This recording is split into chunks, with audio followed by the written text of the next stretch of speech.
안녕하세요. 오늘 9월 16일 수요일입니다. 오늘도 이렇게 수요 예배를 이렇게 영상 예배를 드리게 되는데 지난번에 그 코로나 방역 단계가 2단계로 좀 낮춰져서 오늘부터 제가 현장 예배를 드리려고 했어요. 근데 또 이제 서울시에서 또 방침 내려오기를 9월 27일, 그러니까 다음 주 주일까지 연장한다고 그러더라고요. 뭐 앞서서는 무기한 어떤 별도의 어떤 그 조치 시스템까지 한다고 하더니 9월 27일까지라고 또 못을 박아서 일단 그때까지는 제가 좀 속은 좀 그냥 편치 않지만은 마음도 편치 않고 화도 나고 하지만은 일단은 그때까지는 제가 좀 인내를 하려고 합니다. 이런 그 모든 종교에 대해서 하는 것도 아니고 기독교에 대해서만은 이런 불평등 또는 불공평 이런 것에 좀 제가 문제를 좀 제기하고 싶습니다. 또 이렇게 하다 보니까 교회 내에서도 그렇고 또 많은 분들 사이에서 좀 갈등이 있어요.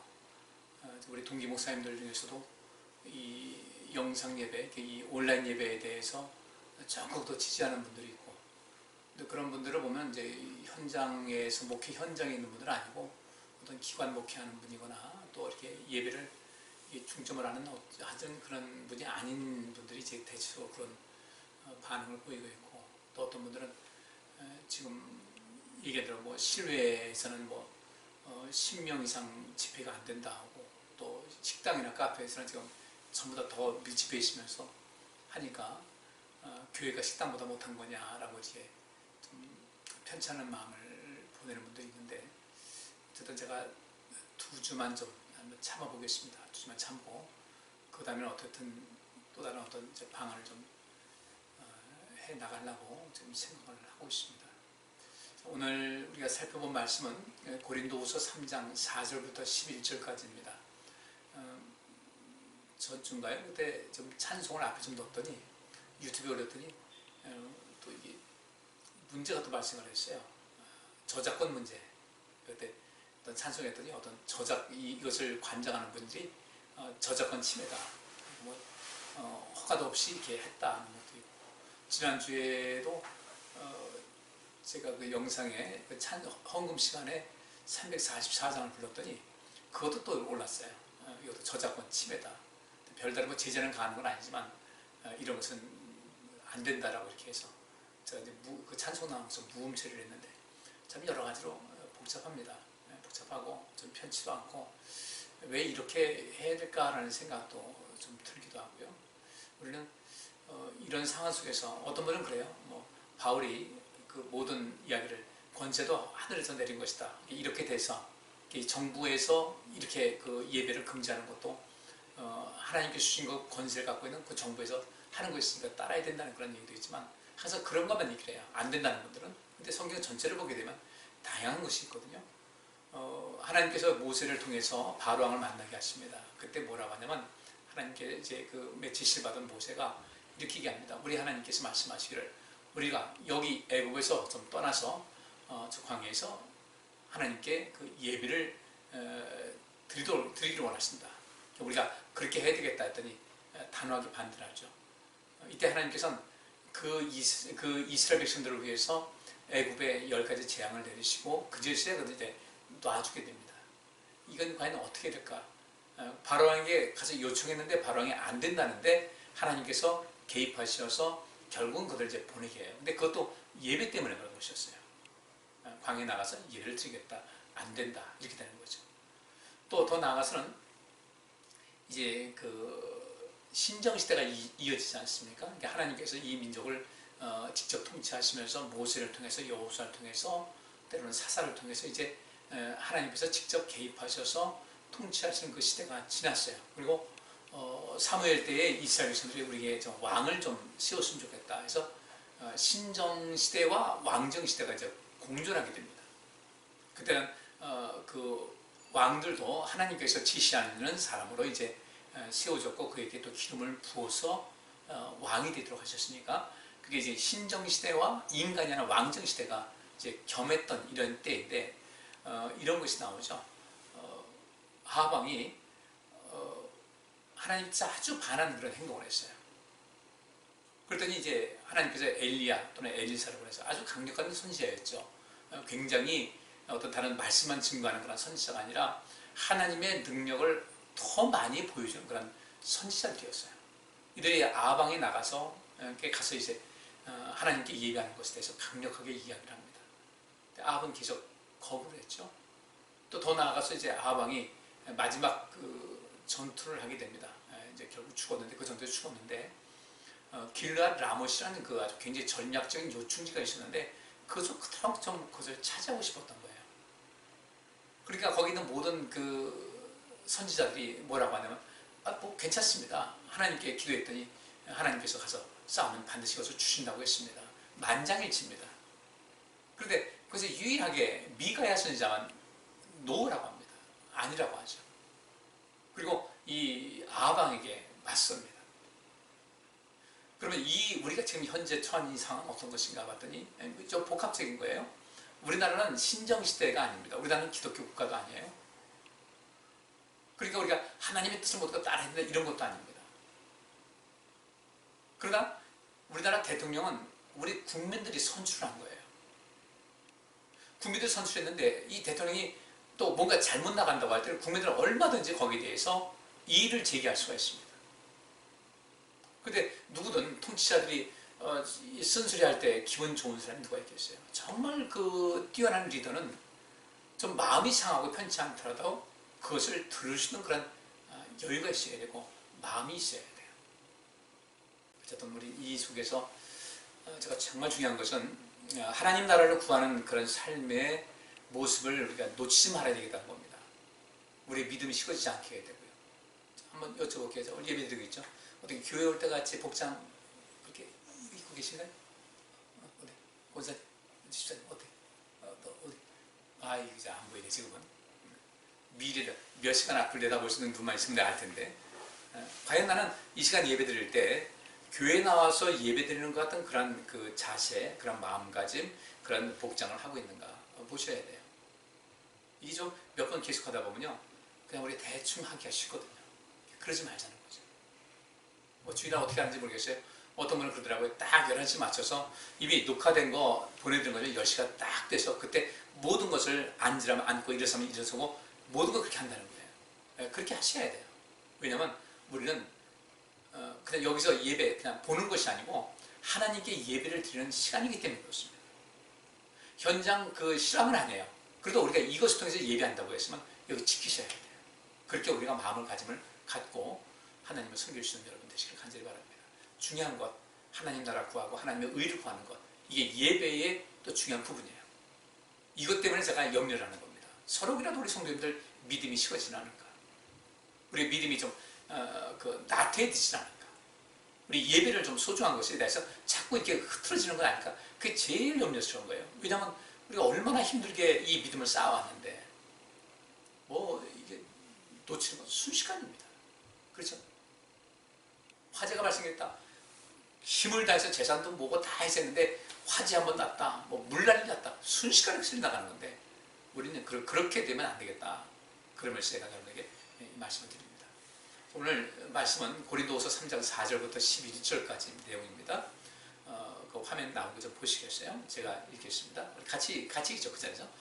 우리가 그리스도로 말미암아 하나님을 향하여 이 같은 확신이 있으니 우리가 무슨 일이든지 우리에게서 난 것 같이 생각하여 스스로 만족할 것이 아니니 우리의 만족은 오직 하나님께로서 나느니라.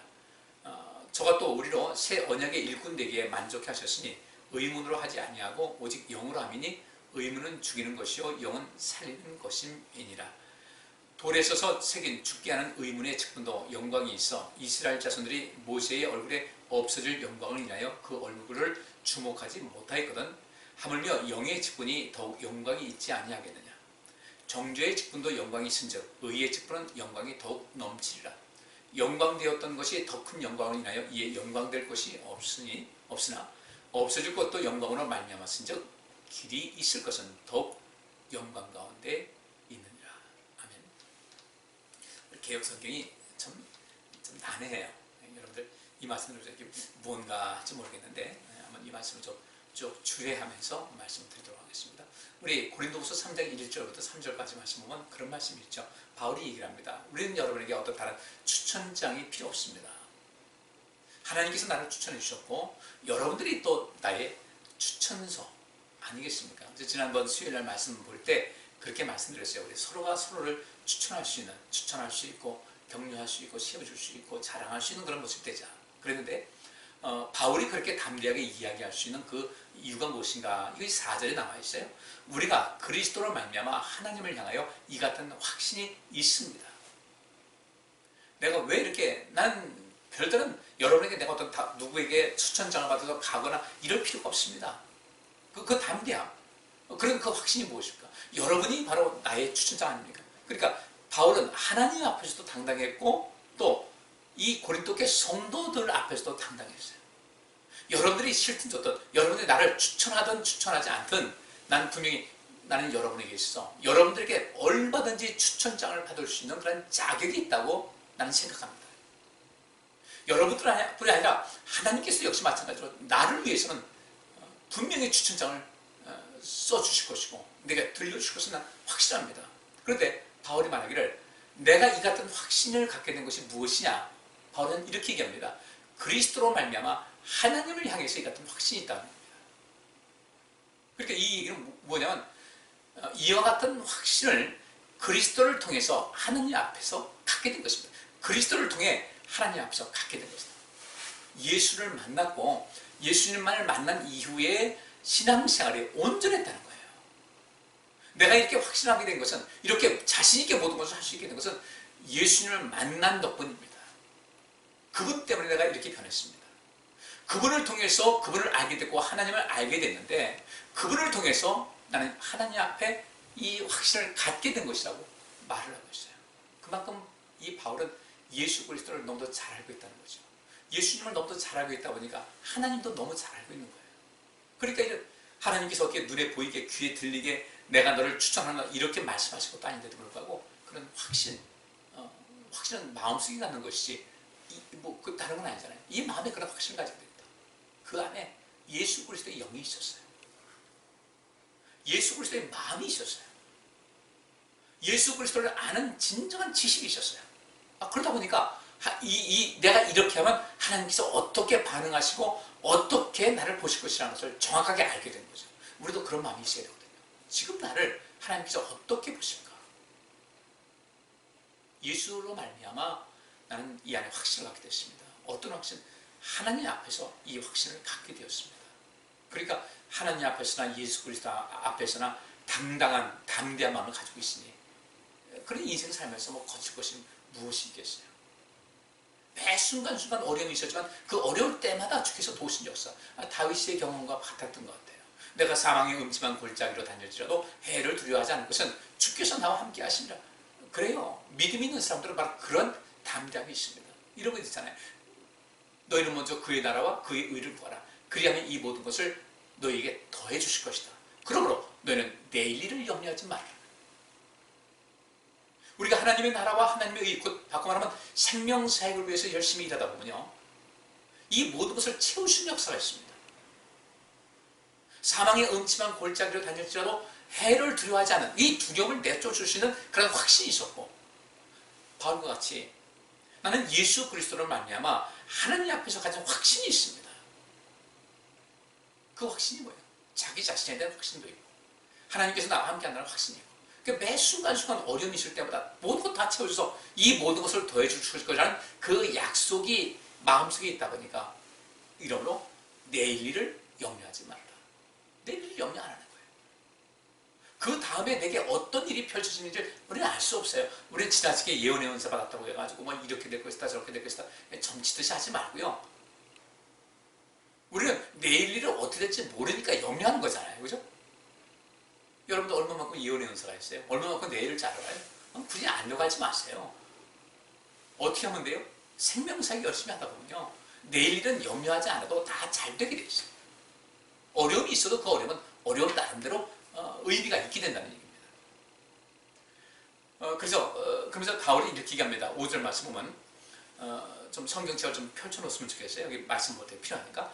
우리가 무슨 일이든지 우리에게서 난 것 같이 생각하여 스스로 만족할 것이 아니니 우리의 만족은 오직 하나님께서 납니다. 이 4절 말씀과 연계된 얘기인데 우리는 무슨 일이나 우리 자신이 하는 것처럼 생각할 자격이 없습니다. 그 이유는 그런 능력은 하나님께서 주시는 능력이기 때문입니다. 그러니까 바울은 하나님 앞에서 이렇게 확신이 있었고 모든 사람들을 대해서도 확신이 있었어요. 우리도 필요해요. 여러분들 인생 살아가면서 내 안에 확신이 있잖아요. 당당합니다. 우물쭈물하지 않아요. 크게 염려하지 않아요. 두려움이 있어도요. 두려움이 나를 지배하지 못해요. 시험이 내게 닥쳐와도요. 시험에서 이길 수 있는 그런 자신감이 있기 때문에 흔들리지 않아요. 그런 말합니다. 이 모든 확신은 이 모든 것을 할 수 있는 그런 능력은 하나님께서 주시는 것입니다. 우리는 모든 일이나 이거 이제 현대인의 성경 번역본입니다. 5절. 우리는 무슨 일이나 우리 자신이 하는 것처럼 생각할 자격이 없습니다. 그런 능력은 하나님께서 주시는 것입니다. 빌립보 교회 성도들에게 그런 이렇게 얘기합니다. 내게 능력 주시는 자 안에서 내가 모든 것을 할 수 있는 자. 할렐루야. 아멘. 바로 바울이 이렇게 얘기를 했어요. 그러면서 6절에 이렇게 얘기합니다. 저가 또 우리로 새 언약의 일꾼 되기에 만족해 하셨으니 의문으로 하지 아니하고 오직 영으로 함이니 의문은 죽이는 것이요 영은 살리는 것입니다. 여기서 의문으로 하지 않는다고 그랬어요. 이 의문이라는 것은 무엇이냐면 돌에 새겨진 십계명 율법을 말합니다. 씌어진 거예요.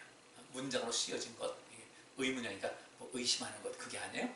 의문이라는 것은 그럴 문자를 써가지고 하나님께서 우리에게 주시는 모든 말씀, 율법의 말씀을 여기서 말씀하고 있습니다.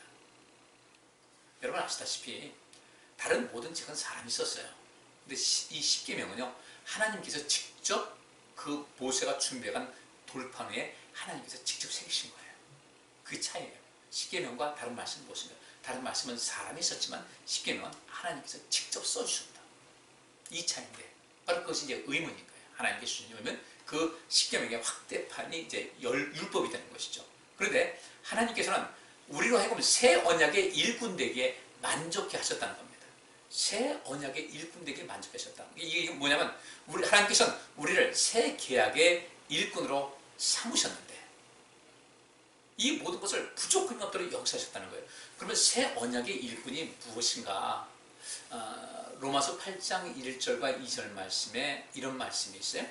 그러므로 이제 그리스도 예수 안에 있는 자에게는 결코 정죄함이 없나니 이는 그리스도 예수 안에 있는 생명의 성령의 법이 죄와 사망의 법에서 너를 해방하였습니다. 그럼 여기 고린도후서 3장 6절에 의문으로 하지 아니했다. 그 의문이 무엇이겠어요? 이 의문은 죄와 사망의 법, 곧 율법이에요.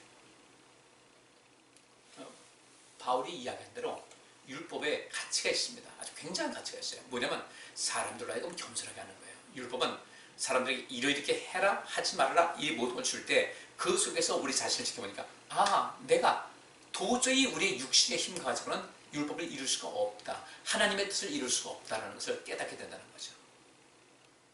그럼 이를 어찌할꼬 이것이 사도행전에 나옵니다. 예수님 제자들이 성령 받았어요. 이때 예수님 제자들의 입을 통해서 각종 동시 통역과 같은 그런 놀라운 역사가 있었죠. 말은 히브리어로 말하는데 듣는 사람들이 다 자기네 지역에 사는 아주 익숙한 말로 다 들리는 거예요. 그 속에서 예수님 제자들이 말이죠.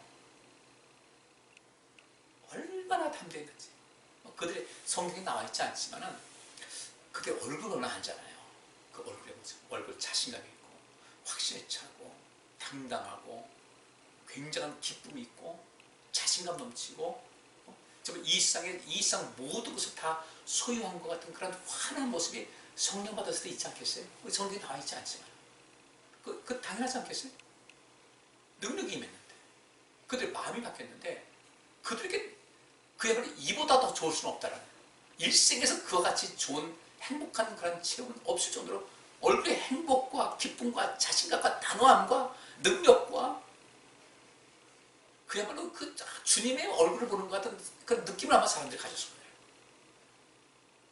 이때 그 말씀을 듣는 사람들이 거기에 몰입을 하게 되는 거죠. 단순하게 말로 증거하는 그 설교 말씀뿐 아니라 그들이 전하는 그런 자세, 태도, 표정, 자신감, 능력 있는 말씀, 권세 있는 말씀, 그 속에 성령께서 역사하시는 가운데 모든 것이 임했을 때 이들은 역시 마찬가지로 말할 수 없는 감동과 더불어 엄청난 두려움도 있을 것이고 또 엄청난 어떤 그 새로운 어떤 희망도 차게 됐을 것이고 이렇게 하다 보니까 그때 그들이 한 얘기가 무엇입니까?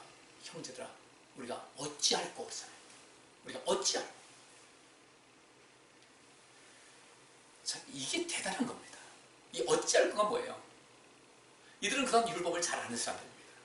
근데 주님의 말씀을 그 예수님에 대한 말씀부터 시작해서 너에게 예수를 죽였다 이 모든 것을 했을 때 이때 그 마음속에 굉장한 깊은 어떤 회개, 어떤 그 찔림의 마음도 있었고 그럼 내가 어떻게 해야 되는가? 이 간절함이 있다 보니까 우리가 어찌할 거라고 얘기한 거예요. 이것이 무엇입니까? 바로 율법의 효과라는 거예요. 우리는 늘 주님 앞에 섰을 때 우리는 어찌할 거 이 말씀이 있어야 돼요. 뭐 내가 뭐 문제없지 그것이 아니라 나 어떻게 해야 되지? What shall I do?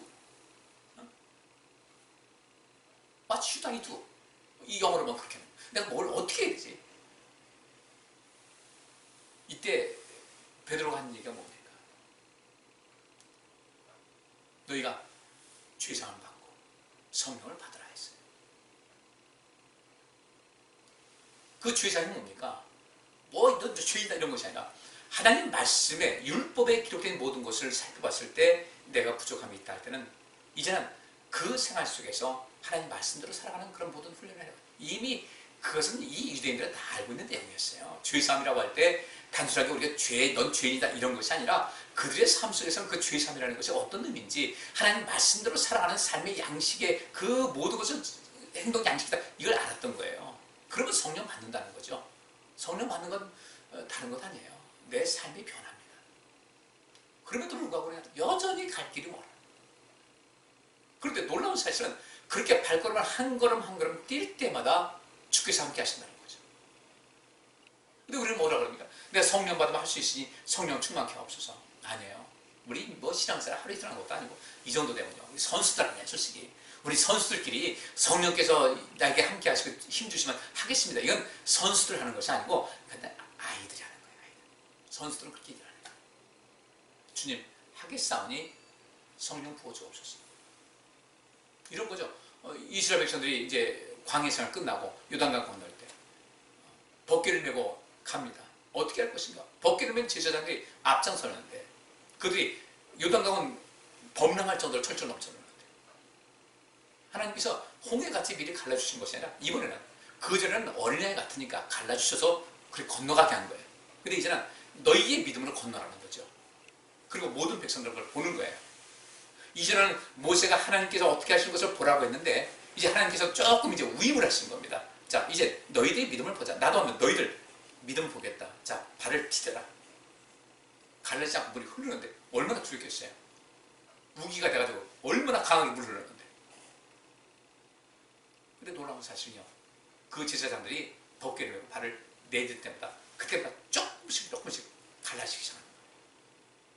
그러면서 입이 갈라져서 물이 내려오지 못하게 하는 거죠.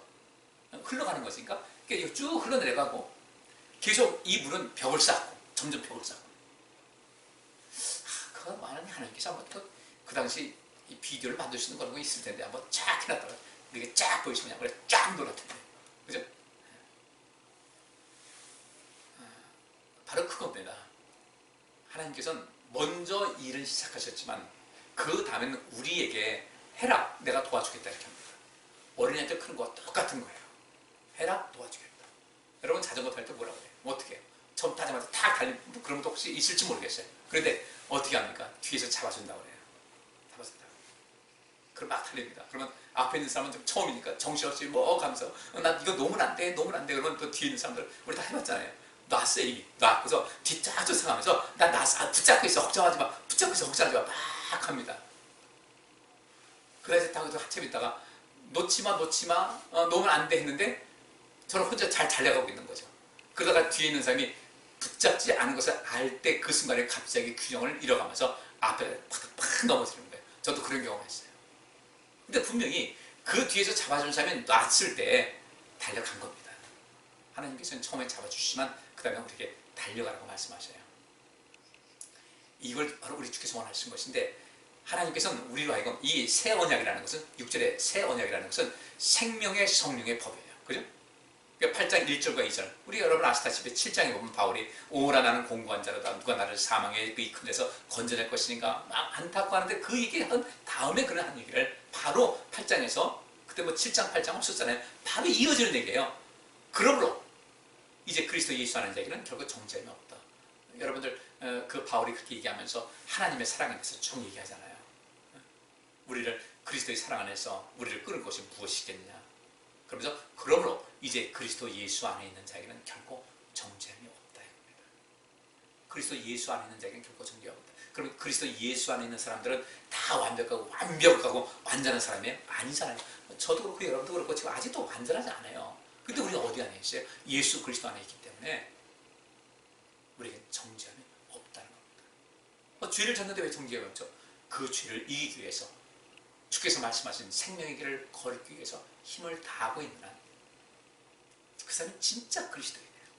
근데 그걸 알면서도 그냥 맹독해 있다? 그리스도 예수 안에 있는지 없는지 아닌지 밖에 있는지 알지 못한다? 그건 정죄함이 있어요. 그 사람들은 구원받았다고 할 수가 없어요.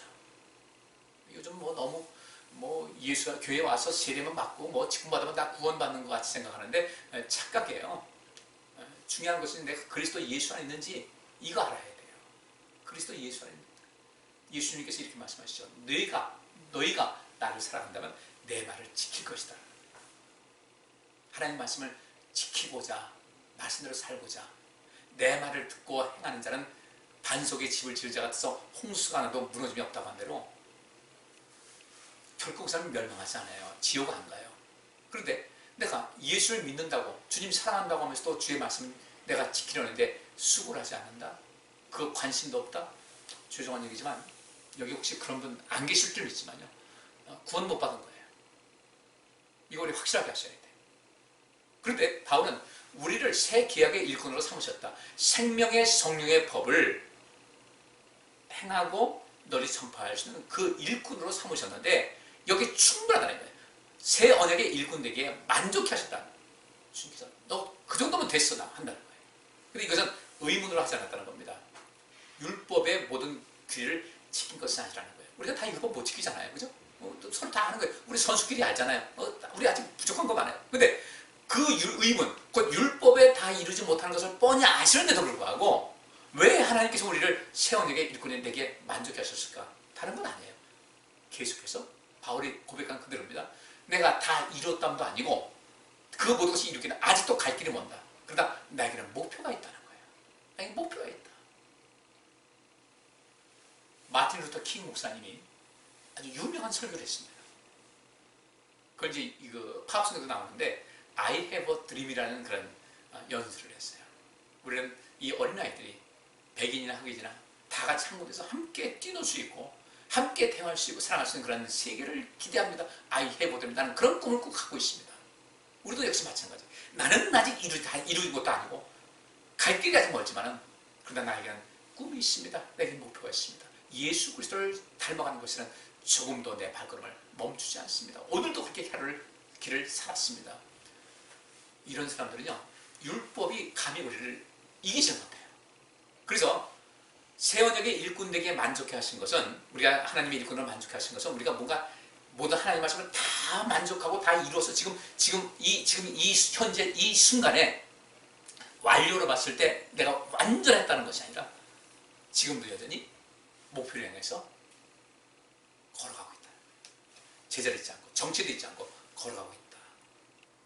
그렇기 때문에 새 언약의 일꾼 되게 만족해하는 이런 모든 것을 때 의문, 율법은 더 이상 우리를 정죄하는 것이지만 우리를 죄인인 것을 알게 하고 주님 앞에 어찌하면 좋겠습니까? 내가 형제들하고 어찌할고 이렇게 하는 그 힘이 있는데 저도 목표를 향해서 열심히 걸어가는 이 사람들은 율법이 더 이상 우리를 지배하지 못한다는 겁니다. 바울이 그 얘기를 한 거예요. 그러므로 이제 그리스도 안에 예수 안에 있는 자에게는 결코 정죄함이 없다. 바울이 여러분 7장에서 말씀 들어보면 알잖아요. 내가 선을 행하고자 하는데 내 안에 악이 있다는 거예요. 그래서 나는 공고한 자로다. 그런데 그런 말하기를 그리스도 예수 안에 있는 자에게는 결코 정죄함이 없다. 나는 아직도 여전히 죄성이 있고 악이 있지만 내가 정죄함이 없다는 것을 확실한 것은 나는 지금도 목표를 향해서 열심히 달려가고 있기 때문입니다. 이해되시죠? 우리 하나님 정말 멋진 분이에요. 그리고 오직 의문으로 하지 않냐고 오직 영으로 하미니 의문은 죽이는 것이요 영은 살리는 것이다. 그래서 바울이 좀 만들어 로마서 8장 2절에 이는 그리스도 예수 안에 있는 생명의 성령의 법이 죄와 사망의 법에서 너를 해방하였습니다. 그러니까 우리 예수님께서는요 이 땅에 오실 때 생명의 법을 가져왔어요. 생명의 성령의 법. 성령은 하나님이시잖아요. 성령도 하나님이신데 그분은 어떤 법을 주셨는가? 생명의 법. 우리에게 성령이 임하시면 내게 능력받는다는 것은 생명의 법이 나를 지배하시도록 하는 거예요. 예수님도 역시 마찬가지예요. 하나님이시잖아요. 그러면 무슨 법? 생명의 법. 우리 하나님께서 율법 주신 것도 우리 생명에 이르게 하는 도구로서 율법을 주셨고 그 다음에 예수님을 통해서 성령을 통해서 우리에게 생명의 법이 우리 안에 자리할 수 있도록 역사하시는 거예요. 그러니까 생명의 성령의 법이 죄와 사망의 법에서 너를 해방하였다. 그러면 생명의 성령의 법이 죄와 사망의 법에서 해방한 이 사람은 어떤 것일까? 지금 다시 또 말씀드리지만 내가 그리스도 예수를 표대 삼아서 계속해서 그분께 하루에 한 발짝이라도 전진하는 사람들은 생명의 성령의 법이 그 안에 있어서 주님을 만족해 하고 이 사람에는 결코 정잠이 없다. 할렐루야. 예? 소리 질세요. 할렐루야. 그래요. 우리 그런 사람이에요. 그래서 이 뒤에 보면 7절에 돌에 써서 새긴 죽게 하는 의문의 직분도 영광이 있어 이스라엘 자손들이 모세의 얼굴에 없어질 영광을 위하여 그 얼굴을 주목하지 못하였거든. 모세가 하나님 말씀 이 십계명판을 받아오는데 이 영광이 임해가지고 얼굴 광채같이 빛났어요. 근데 바울은 서서히 얼굴이 흐려지는 것을 알게 된 거예요. 얼굴 수건 가렸어요. 갑자기 없어지면 이제 약간 본인 뭐 체면도 그런 거겠죠. 그런데 율법을 받아가는 거는 이 모세 얼굴이 그렇게 영광의 얼굴이셨다. 여기 대로 돌에 써서 새긴 죽게 하는 의문의 직분도 영광이 있어 모세 얼굴에 광채가 났는데 하물며 바로 바울이 하는 얘기는 그겁니다. 하물며 영의 직분. 그럼 바울은 의문의 그 직분을 갖고 내려오지 않습니까? 율법을 받아가지고 의문의 직분을 받아가지고 오는데 그런데도 불구하고 얼굴에 광채가 빛났는데 우리는 영의 직분을 감당하는 사람 아니에요.